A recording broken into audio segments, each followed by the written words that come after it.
Hello everyone. मैं आ गया next lecture लेकर के। चलिए, हमारा जो नेक्स्ट लेक्चर होगा वो होगा इलेक्ट्रिक चार्ज। हमने लास्ट क्लास में इलेक्ट्रिक चार्ज स्टार्ट किया था, जिसका पहला लेक्चर हमने ऑलरेडी पोस्ट कर दिया है। ठीक है, जिसने अगर अभी तक नहीं किया होगा तो उस लेक्चर को जा कर के देख लीजिए।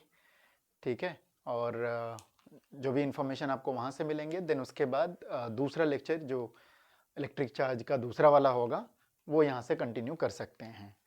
ठीक है, तो इलेक्ट्रिक चार्ज का ये हमारा सेकेंड पार्ट है।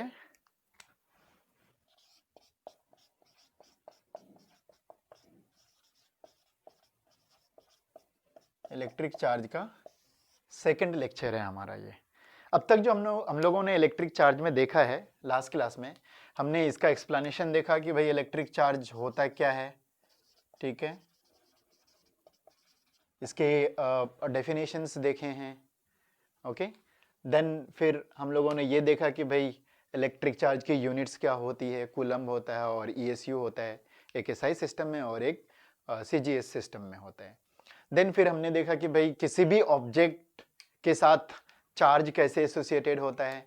ठीक है, उसका पूरा मैकेनिज्म देखा है। जिसको अभी तक मैकेनिज्म नहीं पता चार्ज और मास के बीच का, भाई कैसे होता है इनके बीच में, ओके, क्या रिलेशंस होते हैं, कैसे किसी ऑब्जेक्ट के ऊपर चार्ज आ जाता है, तो वो पिछला लेक्चर जरूर जा करके देखें। देन उसके बाद ये दूसरा वाला लेक्चर आप कंटिन्यू कीजिएगा यहाँ पे। ओके, तो हमने उसका एक्सप्लेनेशन देखा। देन फिर ये देखा कि किसी भी ऑब्जेक्ट के ऊपर चार्ज हम कैसे ला सकते हैं। ठीक है, तो फिर तीन मेथड थे उसके। ओके, फ्रिक्शनल मेथड था, इंडक्शन मेथड था, देन फिर कंडक्शन मेथड था। ये हम लोगों ने अभी तक देखा है। ठीक है, ये हमारा पहला पार्ट में था। अब जो है आगे चल करके हम जो सेकेंड लेक्चर में जो कंटिन्यू कर रहे हैं, सबसे पहले हम इलेक्ट्रोस्कोप इंस्ट्रूमेंट के बारे में पढ़ेंगे। इलेक्ट्रोस्कोप के बारे में पढ़ेंगे। ये क्या है, हमारा एक इंस्ट्रूमेंट है। क्या है ये? इंस्ट्रूमेंट है या फिर कहिए डिवाइस है ये। क्या है ये? डिवाइस है। ये डिवाइस करता क्या है? तो ये डिवाइस जो इलेक्ट्रोस्कोप है, इसका काम है चार्ज को डिटेक्ट करना। It detects charge. किसी भी ऑब्जेक्ट के ऊपर चार्ज है कि नहीं वो ये बताएगा। कोई भी ऑब्जेक्ट, मास, कोई भी सामान ले लें, जो भी मास होता है जिसके अंदर, अब वो चार्ज है कि नहीं है। हमने ऑलरेडी देखा है किसी भी ऑब्जेक्ट को आप पॉजिटिवली चार्ज कर सकते हो, किसी भी ऑब्जेक्ट को नेगेटिवली चार्ज कर सकते हो। ठीक है, बट आप अपनी आंखों से तो कभी देख नहीं सकते चार्ज को कि वाकई उस ऑब्जेक्ट पे चार्ज है या नहीं है। तो उसके लिए क्या करना पड़ेगा? आपके पास कोई ना कोई डिवाइस होना चाहिए जो आपको ये बता दे कि हाँ ये ऑब्जेक्ट चार्ज्ड है, पॉजिटिव है, नेगेटिव है, वो तो बात की बात है। ठीक है, तो ये इलेक्ट्रोस्कोप जो डिवाइस है, ये बेसिकली किसी भी ऑब्जेक्ट के ऊपर चार्ज है या नहीं है वो डिटेक्ट करके देता है।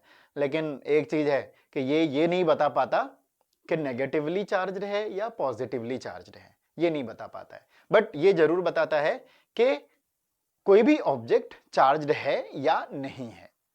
तो भाई कैसे ये काम करता है, कैसे बनता है, तो थोड़ा सा देख लेते हैं हम लोग इलेक्ट्रोस्कोप के बारे में। अगर डेफिनेशन की जहां तक बात करें तो डेफिनेशन में आप डायरेक्ट लिख लीजिएगा, electroscope is a device which detects charge on any object. Okay, ये डेफिनेशन काफी है। ओके, तो चलें जरा सा देखते हैं कि ये कैसा होता है और कैसे काम करता है। ठीक है, ये दो चीजें हमें देखनी है यहां पर। तो अगर इसकी बात करें कि भाई ये कैसा होता है, तो कैसा होता है, तो इसके लिए क्या होता है, एक बॉक्स हम लेते हैं। ठीक है, एक क्लोज्ड बॉक्स लेते हैं। ये बॉटल टाइप का भी ले सकते हो आप, एक क्यूबिकल भी ले सकते हो, किसी तरह का भी ले सकते हो। हम एक सिलिंड्रिकल बॉक्स ले लेते हैं या बॉटल टाइप का ले लेते हैं, नेक डाल देते हैं। चलिए, ठीक है, ये बॉटल ले लिया। ठीक है, बॉटल है और इसमें क्या करेंगे हम,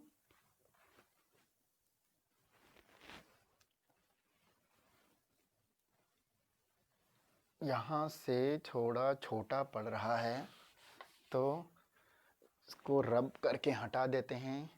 ठीक है, इसको मैं शॉर्ट में यहाँ पे छोड़ देता हूँ। इंस्ट्रूमेंट है या फिर क्या है ये, डिवाइस। हमें स्पेस थोड़ा सा चाहिए था यहाँ पे, इसीलिए। तो सबसे पहला जो हमारे पास नेसेसरी है इलेक्ट्रोस्कोप के लिए, वो है हमारे पास एक बॉटल होना चाहिए, जिसमें ऊपर क्या होगा, कॉर्क लगा होगा, ढक्कन है ना, ढक्कन लगा होगा। दूसरा मटेरियल क्या चाहिए हमारे पास, एक मेटालिक रॉड चाहिए, जो इसके अंदर आप डाल दोगे। ये क्या है, मेटालिक रॉड है। तो दूसरा क्या चाहिए आपको, मेटल रॉड चाहिए। मेटल रॉड की क्या खासियत होती है, मेटल रॉड की ये खासियत होती है कि इसके पास फ्री इलेक्ट्रॉन्स होते हैं। इट कैन कैरी चार्जेस, ठीक है, चार्ज को अपने अक्रॉस कैरी कर सकता है। ये कोई फोर्सफुली करने की जरूरत नहीं है, ये अपने आप हो जाता है। तो ये मेटल की खासियत होती है। हमने ऑलरेडी कंडक्टर्स, इंसुलेटर्स और सेमीकंडक्टर पढ़ा है, तो कंडक्टर के अंदर ये मेटल आता है। ओके, तो पहला ये हो गया, राइट। देन उसके बाद गोल्ड लीफ चाहिए। एक इलेक्ट्रोस्कोप है, एक पर्टिकुलर इलेक्ट्रोस्कोप है जो एनसीईआरटी में डिस्कस किया गया है, उसका नाम रखा गया है गोल्ड लीफ इलेक्ट्रोस्कोप। इसमें क्या होता है, गोल्ड का लीफ यूज होता है। लीफ का मतलब बस यही हुआ, लीफ का मतलब पत्ता ही होता है, जो नॉर्मल है। लेकिन पत्ता का मतलब, अब आप ये समझिए, कॉन्सेप्ट वही पुराना वाला रहेगा। पत्ता का मतलब अगर कहीं गिर जाए तो हवा में नॉर्मली वो क्या होगा, पूरा वेव की तरह बनते हुए आएगा। इसका मतलब ये हुआ कि इसका वेट बिल्कुल ना के बराबर होता है। थोड़ा सा भी फोर्स लगेगा, मतलब जैसे हवा लगता है, थोड़ा सा फोर्स लगता है तो पत्ती उड़ जाता है, नीचे हो जाता है। तो गोल्ड लीफ, गोल्ड का एक लीफ बनाते हैं जो कि बहुत ज्यादा पतला होता है और बहुत ज्यादा हल्का होता है, कि हल्का सा भी अगर थोड़ा सा फोर्स लगे तो वो क्या होगा, मूव कर जाएगा, अपनी पोजीशन से हिल जाएगा। ठीक है, इसीलिए गोल्ड लीफ कहा गया है। और नॉर्मल जो इलेक्ट्रोस्कोप अगर आप घर में बनाना चाहते हो भी तो कोई और एल्यूमिनियम फॉइल भी ले सकते हो आप, उससे काम चल जाएगा। But for the gold electroscope, ठीक है, गोल्ड लीफ इलेक्ट्रोस्कोप में जो लीफ लेते हैं वो गोल्ड के ही लेते हैं। तो लीफ का मतलब सिंपल अगर बात करें तो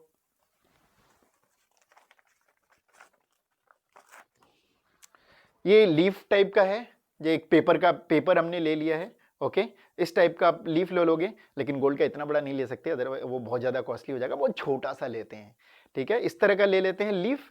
ओके, जो कि ऑलमोस्ट रेक्टेंगुलर टाइप का होगा, ऑलमोस्ट रेक्टेंगुलर टाइप का इस तरह से होगा।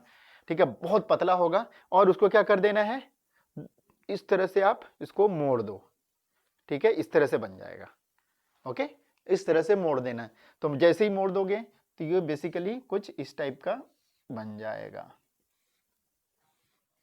इस टाइप का बन जाएगा। अगर आप मोड़ दोगे तो इस टाइप का बन जाएगा। और ये वाला जो पॉइंट है जहां से आप मोड़े हो, इसको इसके साथ अटैच्ड कर देते हैं।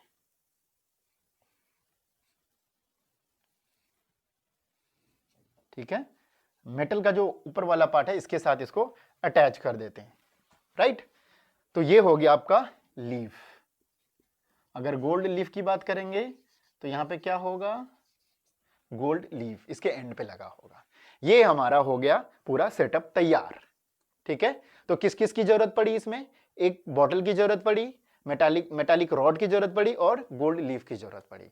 अब एक्सपेरिमेंट कैसे करेंगे, तो जिस ऑब्जेक्ट को के ऊपर आपको ये डिटेक्ट करना है कि उस पर चार्ज है कि नहीं, ठीक है, उस ऑब्जेक्ट को लेकर के आएंगे इसके पास। ठीक है, ये हमारे पास एक ऑब्जेक्ट है जिसके पास मान लेते हैं कि पॉजिटिव चार्ज, सारे पॉजिटिव चार्ज इसके सरफेसेस पे होते हैं। बट अभी हमें पता नहीं है कि चार्ज है कि नहीं है, बट सपोज कर लेते हैं कि चार्ज है। तो इस ऑब्जेक्ट को क्या करेंगे, ला करके इसके साथ टच कराएंगे। दो तरीके से कर सकते हैं, टच भी करा के हो जाएगा, विदाउट टच किए भी हो जाएगा। टच करके हम देखते हैं तो क्या होगा। अगर हमने इस ऑब्जेक्ट को लाके टच किया, ये पॉजिटिवली चार्ज्ड है, ये हम लेकर के आए यहां पे, ये ऑब्जेक्ट जिसको हम देख नहीं सकते कि इस पे पॉजिटिव है कि नहीं। तो अगर if it is positively charged, अगर उसको लेके आएंगे तो क्या होगा, जैसे ही पॉजिटिवली चार्ज वाले को लेके आएंगे, ये मेटल है तो ये सारे पॉजिटिव चार्ज क्या होंगे, इसके ऊपर मूव कर जाएगा और ये ऑब्जेक्ट पे क्या आएगा, पूरा का पूरा पॉजिटिव चार्ज आ जाएगा। इसको हम ब्लू कलर से करेंगे तो ज्यादा अच्छा रहेगा। इस पे क्या है, सारे पे ब्लू चार्ज आ जाएगा, ओह सॉरी प्लस चार्ज आ जाएगा। और ये प्लस चार्ज आते आते इसके ऊपर भी प्लस चार्ज आएगा, लीफ के दोनों ही साइड पे प्लस चार्ज आ जाएगा। तो दोनों ही साइड पे प्लस चार्ज आ जाएगा तो क्या होगा, ये इस लीफ पे भी प्लस चार्ज, दूसरे साइड वाले पे भी प्लस चार्ज, दोनों आर्म पे प्लस चार्ज आएगा तो दोनों एक दूसरे को रिपेल करेगा और क्या होगा, फिर ये डाइवर्ज कर जाएगा।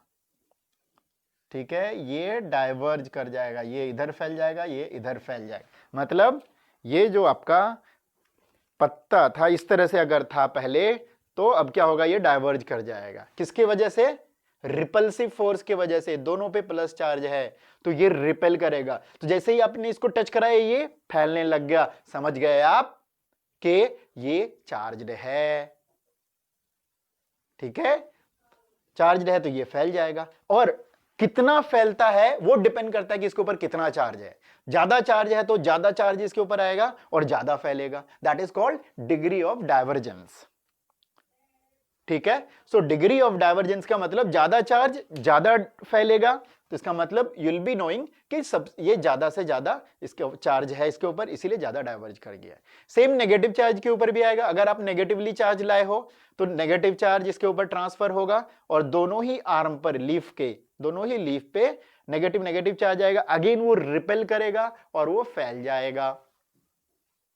और आप देख सकते हो यहां से, हाँ अगेन ये डिफरेंशिएट नहीं कर पाएगा कि प्लस चार्ज है कि माइनस चार्ज है, लेकिन ये जरूर बता देगा कि चार्ज्ड है, प्लस हो या नेगेटिव माइनस हो दोनों ही पे ये फैल जाएगा। तो इस तरह से आपका गोल्ड लीफ इलेक्ट्रोस्कोप काम करता है। तो आप अपने घर पे भी ये एक्सपेरिमेंटल सेटअप तैयार कर सकते हो। ठीक है, लेकिन गोल्ड तो आप ला नहीं सकोगे क्योंकि वो बहुत महंगा होता है और आप लोग तो वैसे भी अभी स्टूडेंट रहोगे तो बड़ी मुश्किल है खरीद करके लाना। तो आप क्या कर सकते हो, एल्यूमिनियम फॉइल यूज कर सकते हो, वो बहुत पतला होता है, आपने देखा होगा किचन में मम्मी यूज करती होंगी। ओके, तो एल्यूमिनियम फॉइल यूज कर सकते हो यहाँ पर। और जैसे चार्ज बॉडी को लेकर के आओगे तो ये जो एल्यूमिनियम फॉइल होता है वो पत्ती के जैसा ही होता है और वो एक्सपेंड करेगा, उससे पता चल जाएगा कि आपको ऑब्जेक्ट चार्ज है कि नहीं है।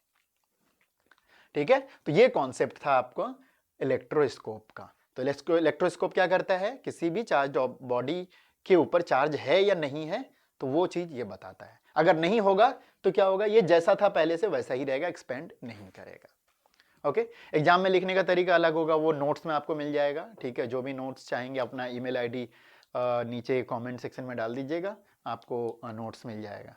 ठीक है, तो अगर आपको एग्जामिनेशन में अच्छे से लिखना है तो सबसे पहले आप डेफिनेशन लिखोगे कि भाई इलेक्ट्रोस्कोप का क्या डेफिनेशन है। फिर आप उसके बाद क्या करोगे कि इसका जो कंस्ट्रक्शन है वो कैसे है, कि भाई क्या क्या इसके अंदर पार्ट्स हैं, सारे पार्ट्स के बारे में आप डिस्कस करोगे।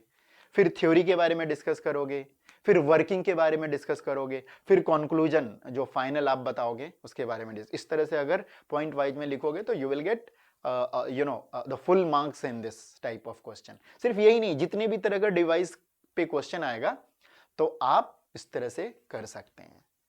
ठीक है, तो ये था आपका इलेक्ट्रोस्कोप। चलते हैं नेक्स्ट टॉपिक।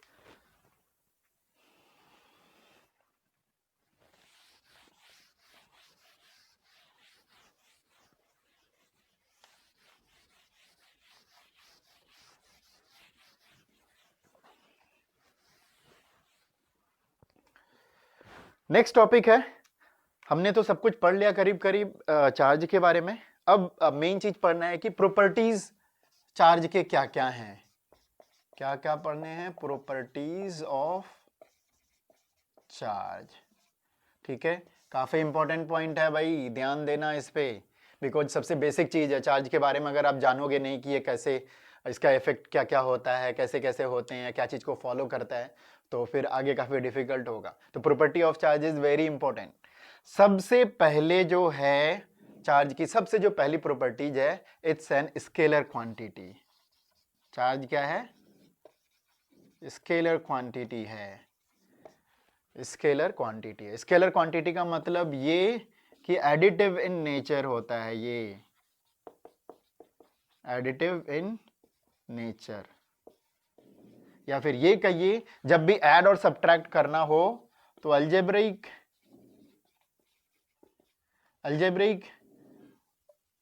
जो एडिशन होता है उसको फॉलो करता है, ये अलजेब्रिक एडिशन को फॉलो करता है, स्केलर क्वांटिटी है। आपको पता होगा वेक्टर क्या होता है, स्केलर क्वांटिटी क्या होता है।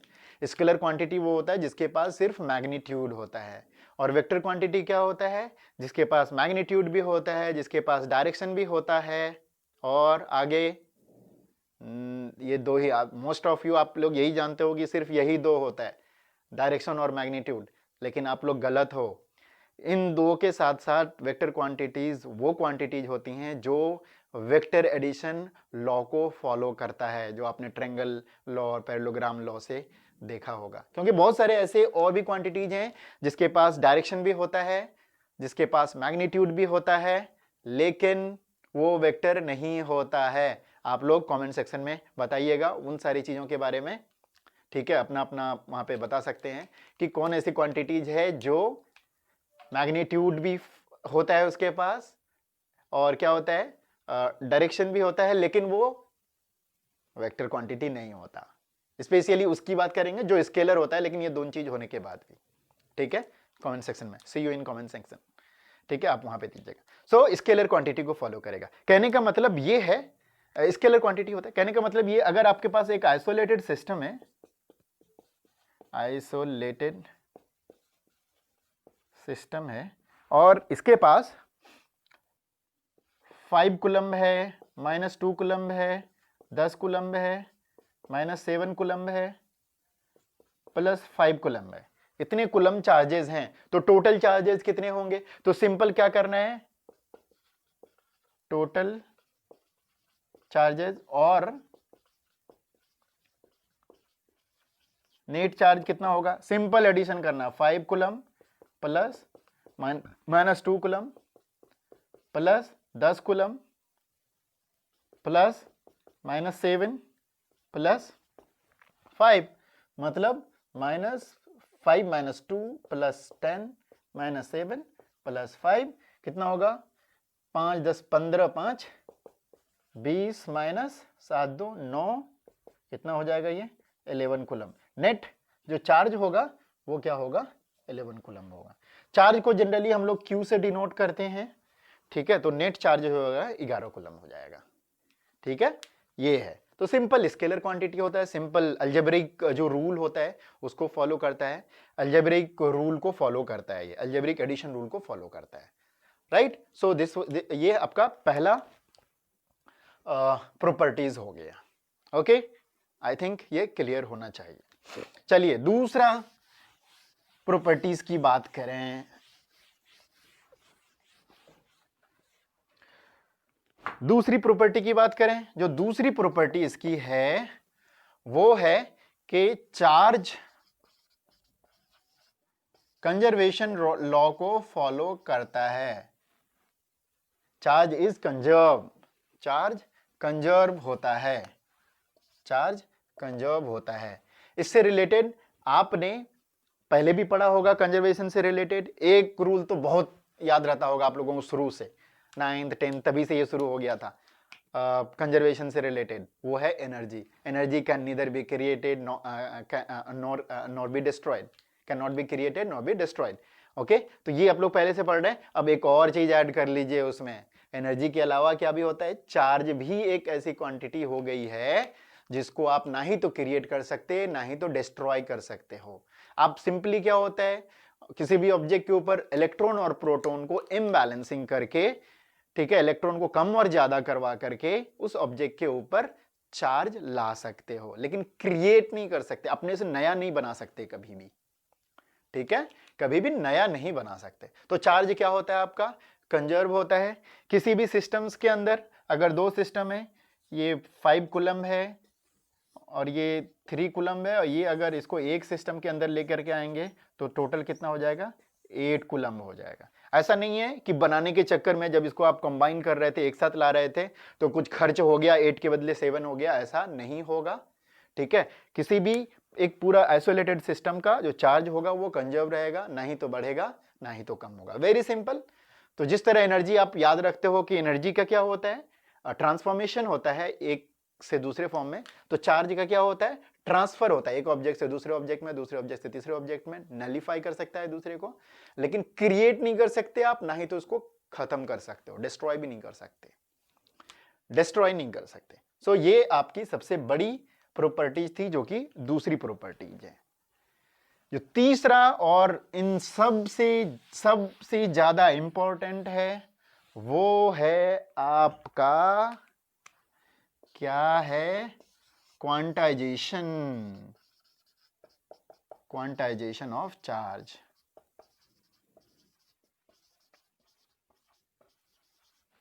क्वांटाइजेशन ऑफ चार्ज काफी इंपॉर्टेंट पॉइंट है, कुछ लोगों को समझ में भी नहीं आता भाई क्या हो गया क्वांटाइजेशन का मतलब, और ज्यादा से ज्यादा क्या देख लेता है कि कोई भी चार्ज जो है वो एन ई के इक्वल है। ई का मतलब इलेक्ट्रॉनिक चार्ज होता है, लेकिन ये नहीं कि इलेक्ट्रॉन का चार्ज, ये इलेक्ट्रॉन का चार्ज या प्रोटॉन का चार्ज दोनों के इक्वल होता है, where E is equal to क्या होता है 1.6 इंटू 10⁻⁻19 कूलम। ओके, ये प्रोटॉन का भी चार्ज हो सकता है और इलेक्ट्रॉन का भी चार्ज हो सकता है, तो E is equal to this much.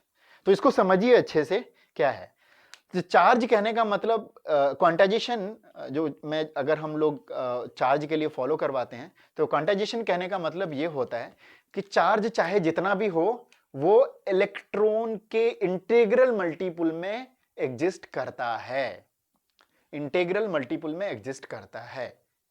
चाहे जितना भी चार्ज आएगा वो किसके फॉर्म में रहेगा, ई के फॉर्म में रहेगा, इसीलिए एन से इसको मल्टीप्लाई किया गया है। ठीक है, आप अगर 5 कूलम ले लीजिए, 10 कूलम ले लीजिए, लेकिन रहेगा कितना, ई के फॉर्म में ही। आप एक बर्तन में ला करके रख दीजिए, जितना है जमा हो गया, लेकिन वो रहेगा किसके फॉर्म में, इलेक्ट्रॉन के फॉर्म। इसको सबसे अच्छा से समझते हैं, बहुत सारे एग्जाम्पल हैं। एक छोटा सा एग्जाम्पल लेते हैं हम लोग। अगर आप गेहूं की बात करते हैं, गेहूं जनरली जो आपका अनाज होता है खेतों से निकलता है, आप क्या करते हो, गेहूं तैयार वैयार करने के बाद उसको लेके आए, ठीक है, अब मार्केट में लेके जाएंगे बेचने के लिए। तो बेचने के लिए जब जाते हैं तो उसका वेट होता है, वजन होता है कि भाई 5 केजी बेच रहे हो, 10 केजी बेच रहे हो, 100 केजी बेच रहे हो, 100 केजी को 1 क्विंटल कहते हैं, या फिर 1 टन बेच रहे हो 1000 केजी, ठीक है, इस तरह से। तो जब जैसे ही आपने तैयार करके लाया, जब उसको आप, जब वो खेत में था, ठीक है, तो खेत में था तो वो गेहूं के दाना के फॉर्म में था।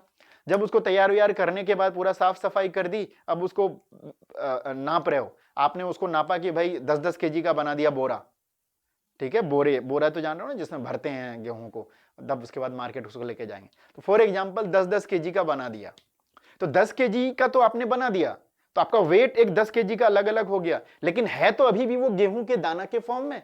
ऐसा तो नहीं है कि 10 केजी गेहूं मिल करके एक सिंगल गेहूं जो है वो 10 केजी बना दिया, ऐसा तो नहीं है। अभी भी वो क्या है, वो दाना के फॉर्म में ही है, उसी के फॉर्म में एग्जिस्ट करता है।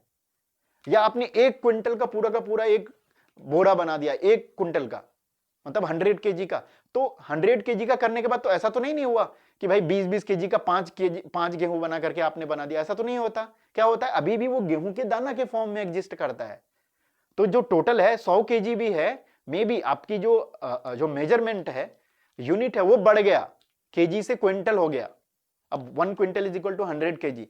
लेकिन अगर एग्जिस्टिंग की बात करें तो गेहूं अभी भी किसके फॉर्म में है, वो दाना के फॉर्म में है, अपने खुद के गेहूं का जो दाना होता है उसके शकल में है वो, ठीक है, उसका वो चेंज नहीं हुआ है। अगर 1 क्विंटल की भी बात करेंगे तब भी वो क्या होगा, वो वही दाना के फॉर्म में एग्जिस्ट करेगा। मे बी हमारा यूनिट बढ़ गया है, वो 1 टन हो गया है, लेकिन अभी वो है तो वही दाना के फॉर्म में, दाना के ही फॉर्म में है, वो इंटीग्रल मल्टीपल ऑफ वो गेहूं का जो दाना होता है उसके फॉर्म में होता है। वैसे ही ये है, आप 1 कूलम कह देंगे, 1 coulomb is the bigger unit of the charge, okay, लेकिन 1 कूलम में भी क्या होंगे, इलेक्ट्रॉन्स के फॉर्म में, ई के फॉर्म में, नॉट इलेक्ट्रॉन्स, ई के चार्ज के फॉर्म में वहां पर वो एग्जिस्ट कर रहे हैं। ठीक है, आप इसको कैलकुलेट करके निकाल भी सकते हैं कि इतने में 1 कूलम है, तो 1 कूलम में आपको कितने नंबर ऑफ इलेक्ट्रॉन्स मिलेंगे, ये जब आप कीजिएगा तो 1/1.6 इंटू 10⁻⁻19, ये हो जाएगा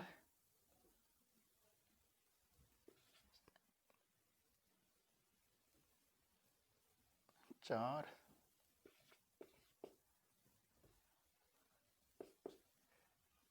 इतना into 10⁻+19, 625 into 10⁻16 number of electrons. So अगर 1 कूलम्ब की बात करेंगे आप, तो 1 कूलम्ब में 625 इंटू 10⁻16 नंबर ऑफ इलेक्ट्रॉन्स हैं। मतलब 1 कूलम्ब, 10 कूलम्ब, 50 कूलम्ब, या 1 ESU की बात करें तो जो चार्ज है वो नंबर ऑफ इलेक्ट्रॉन के फॉर्म में आपको मिलेगा। इसी को क्या कहते हैं हम लोग? Quantization of charge. जो चार्ज होता है हमेशा वो E के मल्टीपल में होता है। इतना 625 10⁻26 E है आपके पास, तो E के फॉर्म में रहेगा। 1.6 इंटू 10⁻19 कूलम्ब के जो छोटे छोटे चार्ज पार्टिकल है उसके फॉर्म में वो रहेगा। This is called quantization of charge. ठीक है, आई थिंक ये क्लियर हो गया होगा। तो ये 3 सबसे बड़ी प्रॉपर्टीज थी चार्ज की। सबसे पहला था कि ये स्केलर होता है, ठीक है, नॉर्मल अलजेब्रिक रूल इसके लिए फॉलो करेगा। दूसरा, चार्ज जो होता है वो कंजर्व रहता है, इसको आप नहीं तो क्रिएट कर सकते नहीं तो डिस्ट्रॉय कर सकते। फिर क्या होता है? थर्ड के क्वांटाइजेशन, जो चार्ज होता है वो इंटीग्रल मल्टीपल ऑफ E के फॉर्म में एग्जिस्ट करता है। ठीक है, सो ऑलमोस्ट हम लोगों ने फिनिश कर दिया। एक छोटी सी टॉपिक रह गई है, उसको भी डिस्कस कर लेते हैं हम लोग। वो है let's see the difference between charge and mass.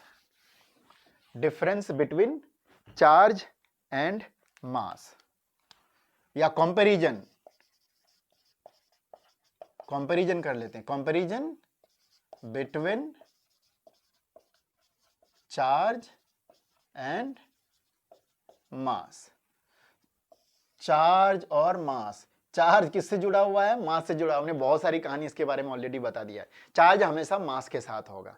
ठीक है, तो इसमें कुछ 2 पॉइंट्स हैं, उसके बारे में डिस्कस कर लेते हैं। अगर सबसे पहला अगर हम देखें, ओके, इधर हम चार्ज ले लेते हैं और इधर हम क्या ले लेते हैं? मास ले लेते हैं।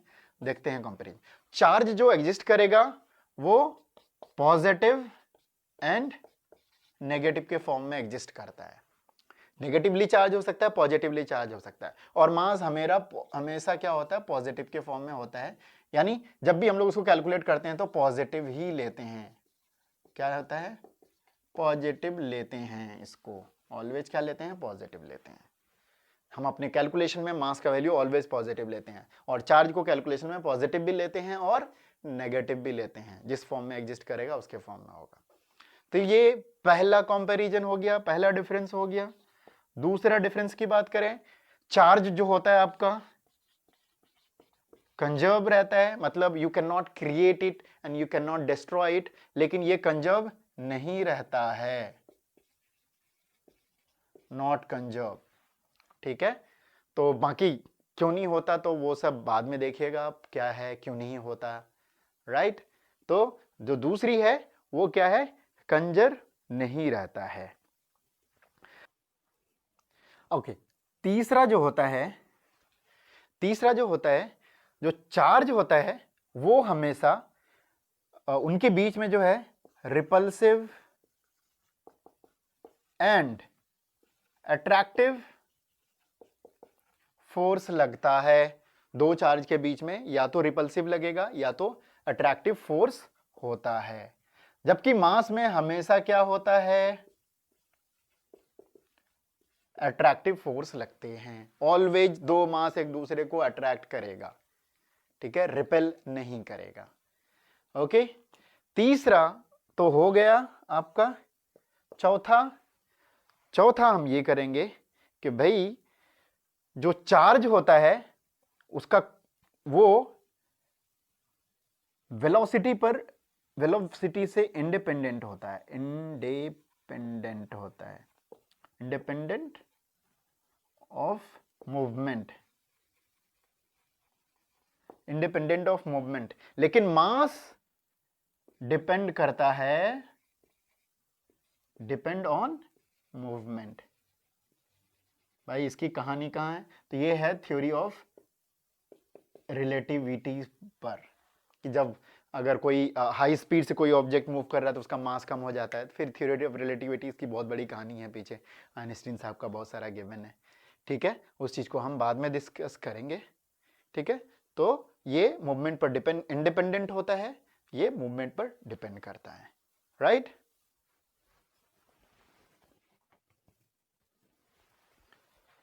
ओके, सो लास्ट जो है सबसे मेन चीज डिस्कस करने वाली बात, चार्ज जो आपका होता है वो क्वांटाइज्ड होता है। चार्ज आपका क्वांटाइज्ड होता है और ये क्वांटाइज्ड नहीं होता है। मास क्वांटाइज्ड नहीं होता है। मास 1 केजी का लोगे तो छोटा होगा, 2 केजी का लोगे तो और बड़ा हो जाएगा, 3 केजी का लोगे तो और बड़ा हो जाएगा। सो बड़ा और छोटा मास क्रिएट किया जा सकता है, लेकिन चार्ज क्रिएट नहीं किया जा सकता बड़ा और छोटा, क्योंकि वो हमेशा इंटीग्रल मल्टीपल ऑफ ई के फॉर्म में एग्जिस्ट करता है। तो ये रहा हमारी सारी राम कहानी किसके बारे में, इलेक्ट्रिक चार्ज के बारे में। ठीक है, तो हम यहाँ पर इलेक्ट्रिक चार्ज को फिनिश करते हैं। नेक्स्ट क्लास में हम इसके आगे का टॉपिक लेकर के आएंगे बहुत जल्द। तो आप लोग इसको देखिए, पेन पेपर जरूर लेकर के बैठिए पढ़ने के लिए। जो भी सारे पॉइंट्स आपको मिले उसको नोट करते जाइए, समझते जाइए। ठीक है, दिक्कत होती है वापस इसको रिपीट कीजिए, वीडियो को फिर से पढ़िए, देखिए। ठीक है, और जिनको भी नोट्स चाहिए एक प्रॉपर फॉर्मेट में होता है, तो वो हमें कमेंट सेक्शन में ईमेल आईडी दे देंगे, तो then I will share with you notes. Okay, notes तो बहुत ज़्यादा जरूरी है, मैं तो यहाँ पर सारे टॉपिक्स को सिर्फ एक्सप्लेन करता हूँ। ठीक है, तो एक्सप्लेनेशन तो जरूरी है, समझना यहाँ से है आपको, नोट से आपको एग्जामिनेशन के लिए तैयारी करनी है। चलिए ठीक है, तो हमारे साथ बने रहने के लिए thank you. Okay, bye bye, take care, जय हिंद।